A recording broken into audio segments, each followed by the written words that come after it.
Ya. Assalamualaikum warahmatullahi wabarakatuh.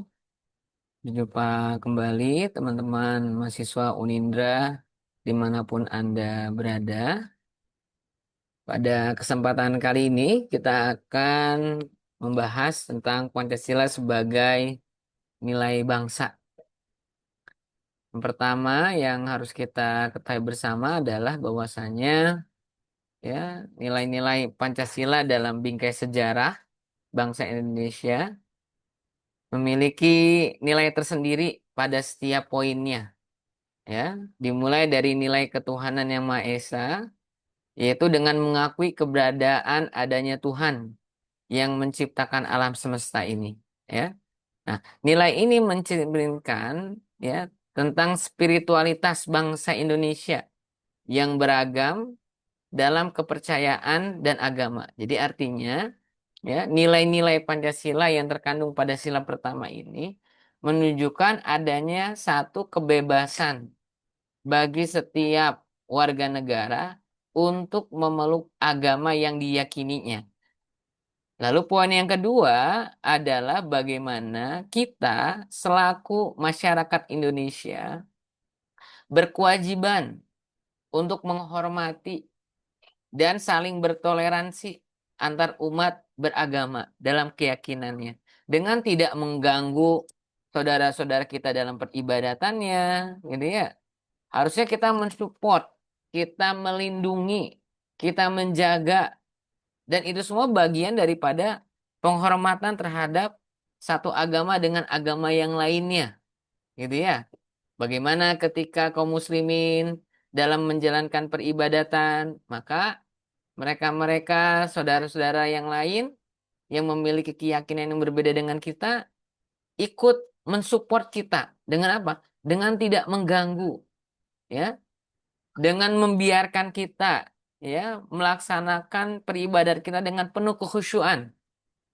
Begitupun sebaliknya, ketika ada saudara-saudara kita dengan agama yang lain, ketika mereka sedang melaksanakan peribadatan, maka kita selaku umat Muslim Indonesia pun juga sama, harus menghormati tanpa harus mencampur adukan, tanpa harus memberikan paksaan, kayak begitu, ya, antara agama yang satu dengan agama yang lainnya, kayak begitu.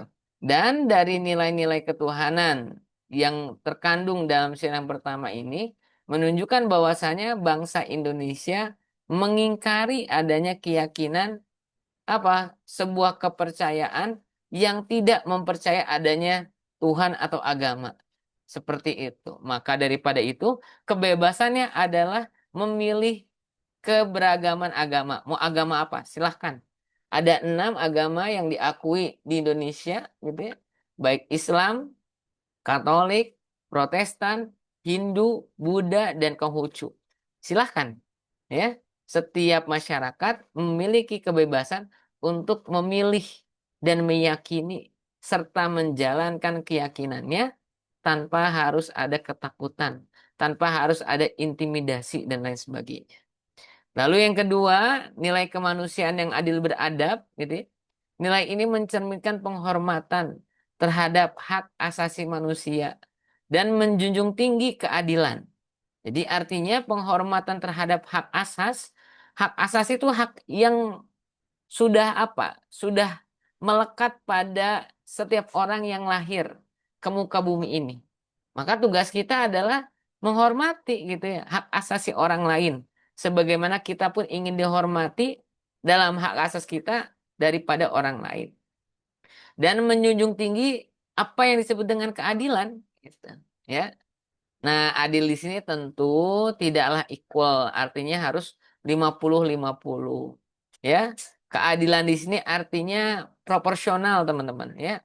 Dalam artian begini, ketika masyarakat, rakyat melakukan kesalahan, maka wajib hukumnya untuk mendapatkan keadilan, ya. Dalam arti yang pertama, ya, dikedepankan asas praduga tak bersalah.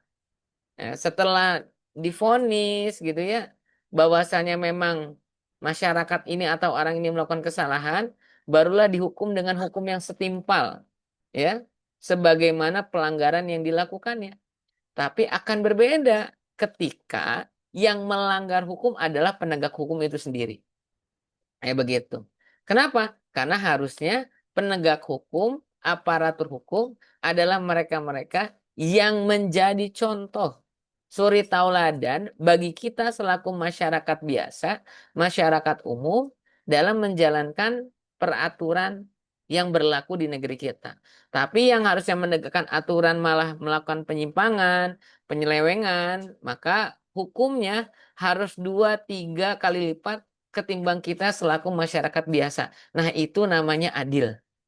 Ya begitu. Kenapa begitu? Iya, karena kita adalah masyarakat biasa, sedangkan mereka adalah si pelaku, ya, si penegak hukum itu sendiri. Kayak begitu. Nah, maka dalam rangka menjaga keadilan, ya, dan keberadaban ini diperlukan adanya implementasi dalam penegakan hukum, perlindungan terhadap kelompok rentan, dan penghapusan diskriminasi. Penegakan hukum, hukum itu harus tajam ke atas, tajam ke bawah, gitu. Jadi jangan sampai hukum itu tajam ke bawah, tumpul ke atas. Nah, kalau hukum sudah seperti itu, tajam ke bawah, tumpul ke atas, nanti penegakan hukum tidak efektif lagi. Tidak akan timbul yang namanya kejeraan. Tidak tumbuh yang namanya kepatuhan. Kenapa? Karena hukum tidak adil, ya, tidak memberikan keadilan bagi masyarakat. Ya. Yang kedua, perlindungan terhadap kelompok rentan. Siapa? Ya kita-kita ini. Gitu ya, masyarakat umum, masyarakat biasa, gitu ya. Termasuk di dalamnya guru, ya. Baru-baru ini kita disuguhkan berita yang mencengangkan, ya. Ada seorang guru, ya, yang diberhentikan sementara gara-gara menegur, ya, muridnya yang sedang merokok atau ketahuan merokok. Nah, kenapa guru ini tidak diberikan hak imunitas? Kayak begitu, langsung diberhentikan. Harusnya diberikan hak imunitas dong. Kayak begitu. Karena beban tugasnya berat dan mulia, ya, dalam rangka menjalankan tujuan daripada Undang-Undang Dasar 1945, yaitu mencerdaskan kehidupan bangsa. Maka ketika ada guru yang bermasalah, jangan langsung dihukum, jangan langsung. Tapi diapain? Ditabayunkan dulu, ya, dipertemukan dulu, kayak begitu. Nah, kalau memang pelanggarannya sudah melampaui batas, baru turunin hukuman. Tapi kalau enggak, ya memang sudah tugasnya guru. Kayak begitu. Untuk memberikan teguran kepada siswa yang melanggar hukum atau peraturan di dalam sekolah. Ini kelompok rentan. Gitu ya. Dan yang ketiga, penghapusan diskriminasi. Gitu. Jadi jangan sampai bagi mereka-mereka yang satu kelompok, ya, dengan penguasa, dengan pemilik kekuasaan, atau mereka-mereka yang memiliki kedekatan dengan penegak hukum, dia tidak mendapatkan apa? Tidak mendapatkan hukuman yang setara dengan masyarakat yang tidak punya privilege, ya, yang tidak punya hubungan kaitan dengan pemangku kekuasaan, penegak hukum. Nggak boleh, jangan kayak begitu. Ya, masa kalau nangkep maling cepat, kalau orang udah jelas diputus vonis hukumnya nggak ditangkap-tangkap juga. Nah, karena apa nih? Apakah karena penegakan hukum susah untuk menangkap si pelaku, ya, pelanggar hukum ini, atau karena ada kedekatan dari si pelaku, ya, perbuatan pelanggar hukum ini terhadap mereka-mereka yang memiliki kekuasaan. Nah, maka ketika hal itu terjadi, masyarakat merasa ini adalah sebuah praktik ketidakadilan dan ketidakberadaban. Kenapa? Karena hukum itu harus tegak tanpa memandang bulu siapa yang salah. Kalau dia salah ya salah, kalau dia benar ya benar. Gitu. Jangan karena ada kedekatan akhirnya hukumannya ditunda atau diabaikan. Nah, lalu sila yang ketiga, Persatuan Indonesia, ya, bahwasanya bangsa Indonesia terdiri dari suku-suku, dari agama-agama, dari budaya, gitu ya. Dan persatuan menjadi kunci untuk mempertahankan integritas wilayah, mengedepankan semangat nasionalisme, toleransi, dan gotong royong dalam membangun bangsa. Jadi artinya, ketika kita berbicara tentang persatuan Indonesia, sudah tidak ada lagi pembahasan kamu dari suku mana, agama kamu apa. Jadi untuk ras, budaya, agama itu dikesampingkan dulu. Ya, artinya apa? Artinya ketika kita berbicara persatuan, yang harus kita kedepankan adalah kita ini sama-sama warga Indonesia, ya, sama-sama putra-putri bangsa, gitu. Terlepas apa dari mana suku kita berasal, apa keyakinan agama kita, bagaimana budaya kita, itu dikesampingkan, gitu. Mengapa hal itu dikesampingkan? Karena tentu setiap suku memiliki budaya yang berbeda. Setiap agama memiliki keyakinan yang berbeda-beda. Maka di atas perbedaan itu lahirlah semangat nasionalisme. Jadi artinya ya dikesampingkan hal yang tadi, dikedepankan nilai-nilai nasionalismenya. Perbedaan yang tadi dikedepankan toleransinya. Perbedaan yang tadi dikedepankan gotong royongnya. Gitu. Jadi kalau ada orang tadi di awal ada yang beribadah, berbeda agama, kita hormati dengan tidak mengganggu. Begitupun sebaliknya. Gotong royong, kok ada yang meninggal, kena musibah. Jadi jangan karena kita berbeda suku, jangan karena kita berbeda agama, ketika tetangga kita ya mengalami sebuah musibah, kita abai. Gitu. Kenapa kamu abai dengan tetangga kamu sendiri? Ya kan karena berbeda suku. Kenapa kamu abai dengan saudara kamu sendiri? Ya kan kita berbeda agama, nah nggak bisa, gitu. Makanya kan ya, dalam apa? Dalam falsafah Pancasila itu kan ada istilah Bhinneka Tunggal Ika, ya, berbeda-beda tapi satu jua. Artinya negara ini dibangun bukan dari keseragaman, tapi negara ini dibangun dari perbedaan.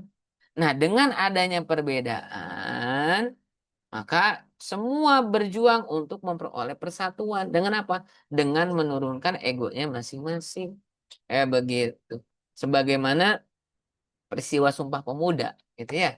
Nah, mereka ini kan anak-anak muda dari perwakilan daerah, gitu ya, masing-masing daerah.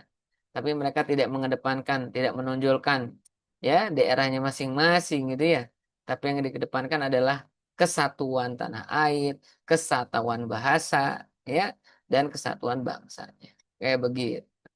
Nah, lalu yang keempat, sila yang keempat, kerakyatan yang dipimpin oleh hikmat kebijaksanaan dalam permusyawaratan perwakilan. Artinya, ya, poin ya daripada sila keempat ini adalah mengedepankan demokrasi sebagai sebuah sistem politik yang mencerminkan keadilan dan kesetaraan. Jadi artinya dalam tatanan demokrasi, setiap kita punya hak yang sama. Setiap kita punya kesetaraan, punya keadilan yang sama. Ya, jadi baik pejabat maupun tukang rongsok sama, sama-sama punya suara yang sama. Kan begitu. Ya, ya coba kita lihat ya, salah satu contohnya. Dalam pesta demokrasi, ya, ketika pejabat coblos, kira-kira dia dapat berapa jatah? Dapat satu gitu. Nah, ketika orang-orang yang lemah, ya, mereka-mereka yang termarginalkan dapat berapa? Dapat satu suara. Bahkan dari pemilu sebelumnya sampai punten-punten ya, orang yang tidak sehat pun dia mendapatkan hak suara. Berarti kalau begitu dalam sistem demokrasi dia tidak melihat apakah kamu pejabat, apakah kamu rakyat biasa, apakah kamu rakyat jelata, apakah kamu rakyat yang nggak sehat secara pemikiran, kamu mendapatkan hak yang sama. Yaitu apa? Satu. Ini menunjukkan kesetaraan, teman-teman. Gitu.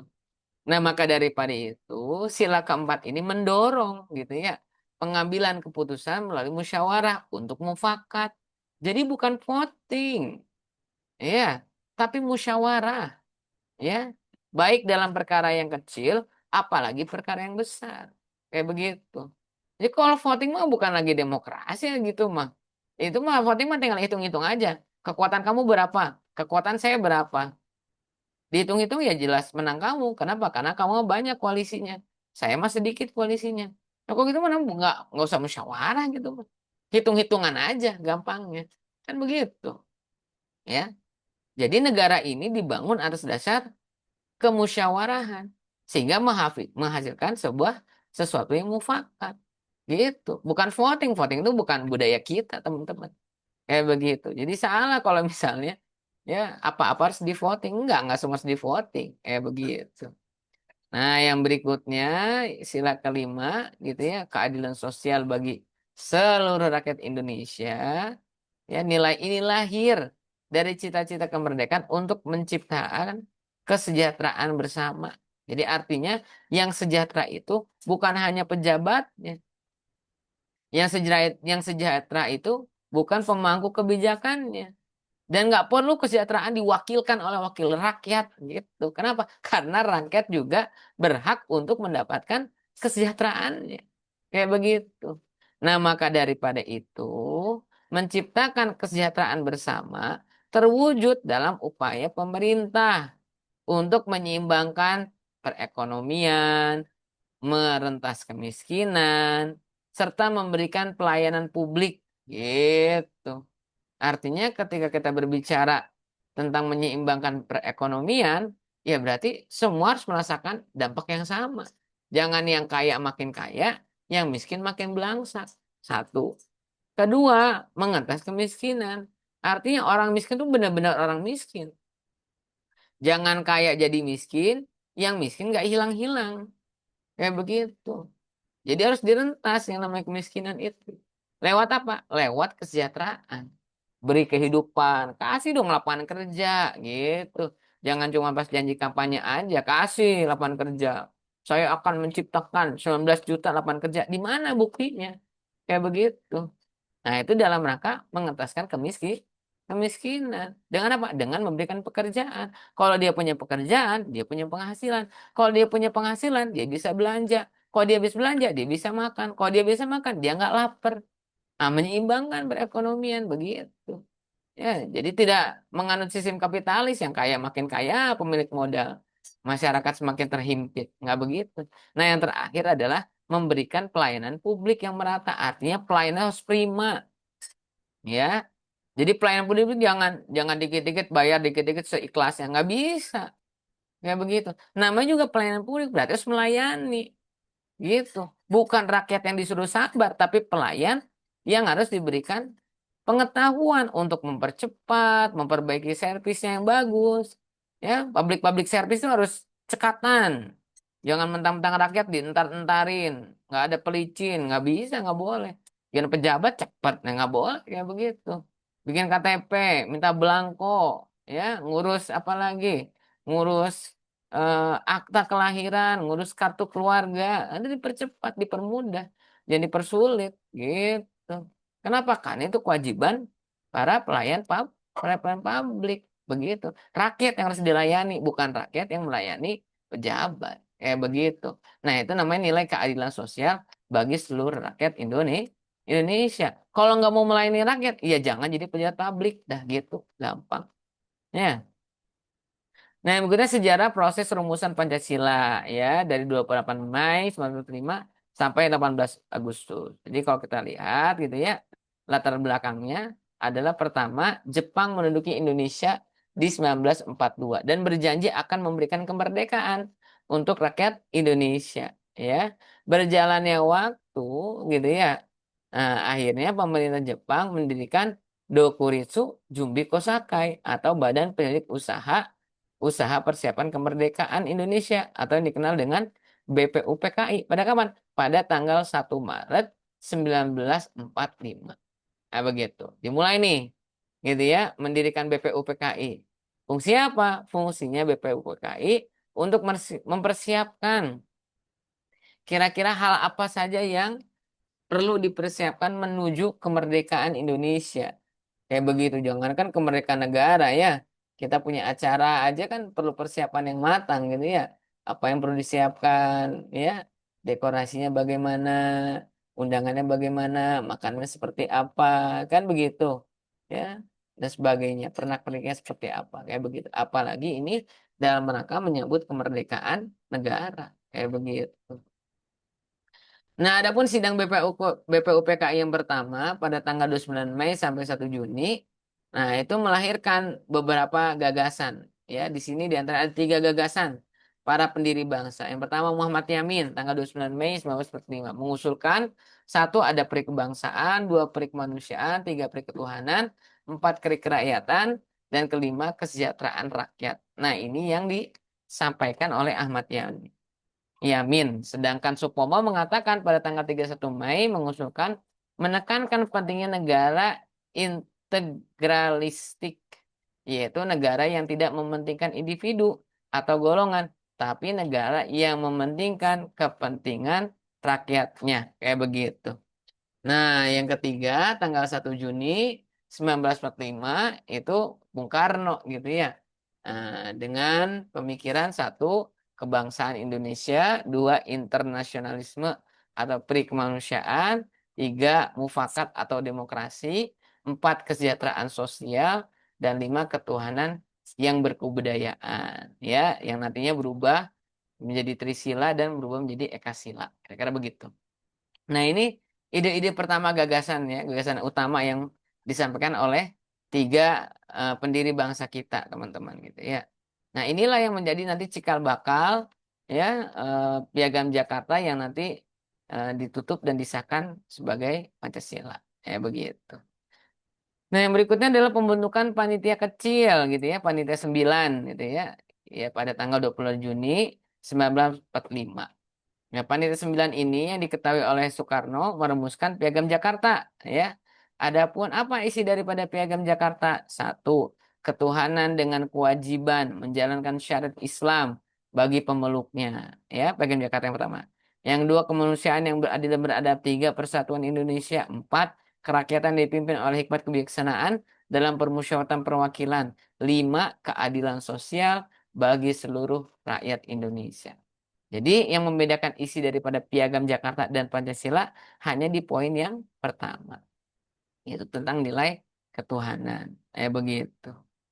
Nah, selanjutnya BPUPKI sidang yang kedua kalinya pada tanggal 10 sampai 16 Juli 1945.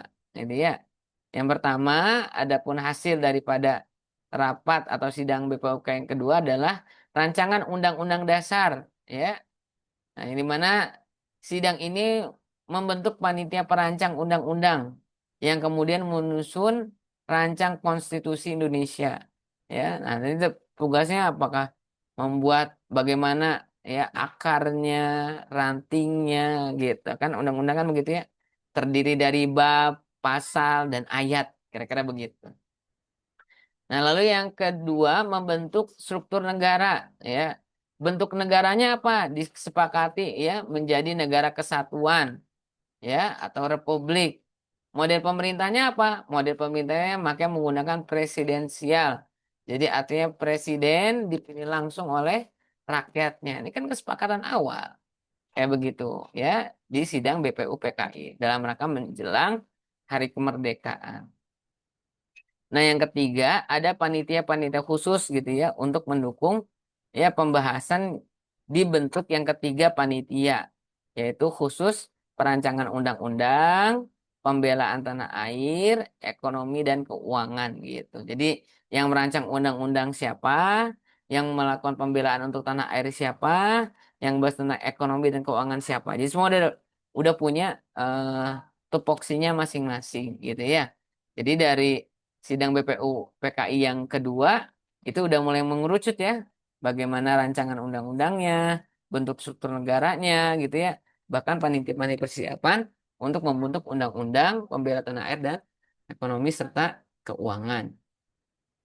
Nah, sekarang kalau kita lihat ya dari perubahan Piagam Jakarta menuju Pancasila itu hanya di poin yang satu nih, ya, nilai ketuhanan dengan kewajiban menjalankan syariat Islam bagi pemeluk-pemeluknya. Nanti berubah menjadi nilai ketuhanan yang Maha Esa, ya. Terlepas daripada itu semua ya, teman-teman gitu ya.